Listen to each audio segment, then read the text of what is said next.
इस समय जंतर मंतर पर हैं और लगातार आपको दिखाने का प्रयास कर रहे हैं कि अब माहौल क्या है। अजब गजब नजारे आपको देखने को मिलेंगे। आप देख सकते हो देश के प्रधानमंत्री का फोटो है और उसके बाद अडानी और अंबानी। मतलब युवाओं में किस तरीके का आक्रोश है, इन तस्वीरों से आप बखूबी समझ सकते हैं। क्या नाम? मेरा नाम जोया है। कहाँ से आए? दिल्ली से ही हूँ मैं, साकेत से। दिल्ली से हैं। कब पहुंचे यहाँ पे? मैं सुबह से हूँ यहाँ पे। आज ही आए हो? जी। तो ये आइडिया कहाँ से, ये थॉट कहाँ से आया? ये एक्चुअली बैंगलोर का एक आर्टिस्ट है टाइलर आर्ट करके, उसने ये बैंगलोर में बनाया था और उन्होंने उसे हटा दिया, तो उसने ये ऑनलाइन डाला और बोला इसे फैलाओ। इसका आइडिया ये है कि ये हमारे देश को इन दोनों को बेच रहे हैं। मतलब ये भी गुजराती और ये भी गुजराती। Good choose.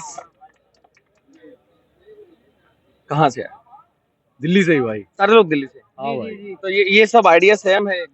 आइडिया सब सेम है। वो टाइलर द क्रिएटर, उससे हम लोग फॉलो करते हैं उसको।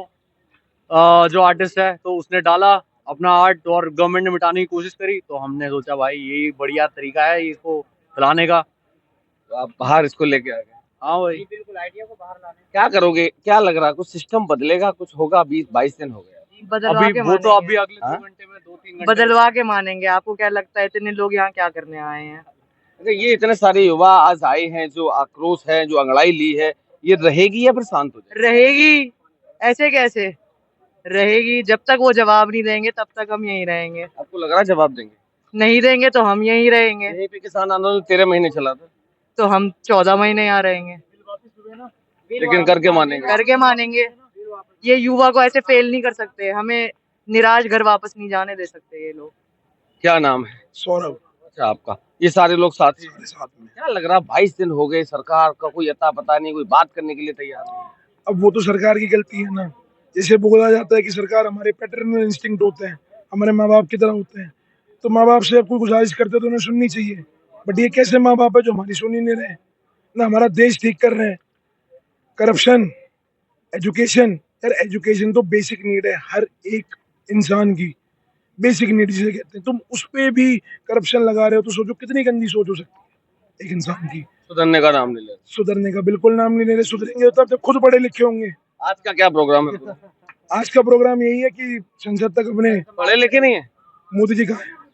कौन सी वाली डिग्री मिली थी अभी? उन्हें डिग्री तो चाय से मिली होगी ना, LIC डालने की, साथ में कितनी चीनी डालनी है वो मिली होगी। डिग्री तो मैं आपको कल बना के दे दूं, BA MA MSc की IIT की, कितने बिकती है आप बताओ। यूपी के नाम से मैं जितनी मर्जी डिग्री बना के दे सकता हूँ आपको। तो इलायची डालने की भी डिग्री मिलती है? LIC वो तो एक्सपीरियंस बोलता है, वो तो एक्सपीरियंस उसका है। भी सर्टिफिकेट आता है? बिल्कुल हाँ, वो भी नहीं आता। क्या नाम है?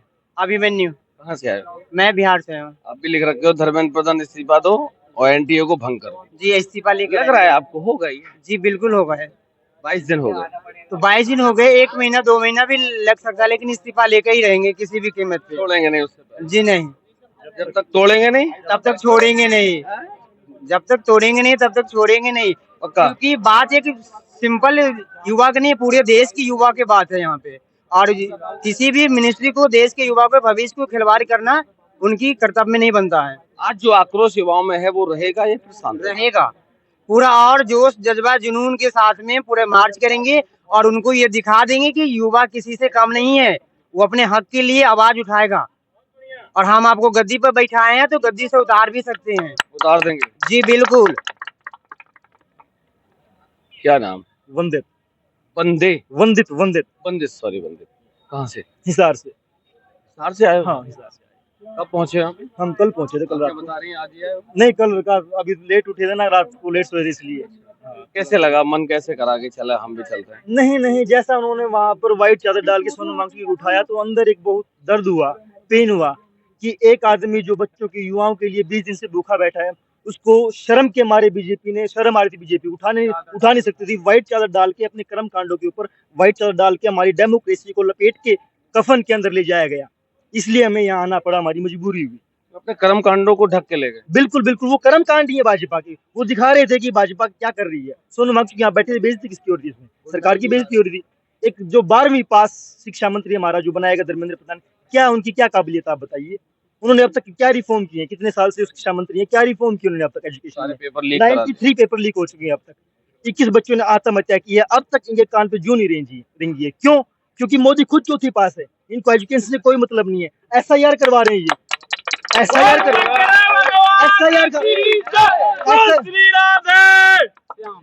एसआईआर क्या मतलब है? जो ओरिजिनल वोट है वो काटे जा रहे हैं और डुप्लीकेट वोट बनवा के जीता जा रहा है। अब ये लोगों की इसलिए नहीं सुन रहे क्योंकि इन्हें पता है कि तुम खुद अपनी मशीनों से वोट जीत लोगे, वोट डलवा लोगे, जीत लोगे। चुनाव का सिस्टम सेट कर लिया। कर लिया है। आपने देखा नहीं, आपने वेस्ट बंगाल में नहीं देखा, आपने दिल्ली में नहीं देखा। एक कॉन्स्टिट्यूएंसी से 20 से 30 हजार वोट काट के इलेक्शन में आते हैं। बताओ, अब 20-30 हजार वोट काट के कॉन्स्टिट्यूशन में चुनाव लड़ने जाओगे तो आपको क्या रिजल्ट मिलेगा? आप खुद समझदार है। ज्ञानेश कुमार बैठे हैं, इतनी उनके पास एप्लीकेशन, लोगों ने इतनी एप्लीकेशन भेजी है कि हमारे वोट कटे हैं, लेकिन अंधा बिल्कुल धृतराष्ट्र बने बैठे हैं वो। यस बोलिए। लगता है आगे सिस्टम सुधरेगा? बिल्कुल सुधरेगा, क्यों नहीं सुधरेगा? जब इतने युवा, पढ़े लिखे युवा 12वीं पेश और चौथी फेल आदमी के सामने खड़े होंगे, सवाल पूछेंगे, तो सिस्टम बदलेगा। यूपीए सरकार में भी ये घमंड था। 2012 में यूपीए सरकार में भी यही घमंड था। वो कहते थे कुछ नहीं होगा, कुछ नहीं बदलाव आएगा। बदलाव आया, सरकार गई। प्याज के मुद्दे पे 3 बार सरकार गिरी है हमारे देश के अंदर, प्याज के मुद्दे पे। ये तो बहुत बड़ा मुद्दा है। 21 बच्चों ने अपनी जान गंवाई है। भाई साहब, जिस परिवार से बच्चा जाता है ना, परिवार को पता लगता है सारी जिंदगी उसका बोझ उसकी रहता है कि हम बच्चे के लिए ये करते, वो करते, ये करते। तो उस परिवार को पता लगता है कि बच्चे की क्या कीमत होती है। जी, कहाँ से आए?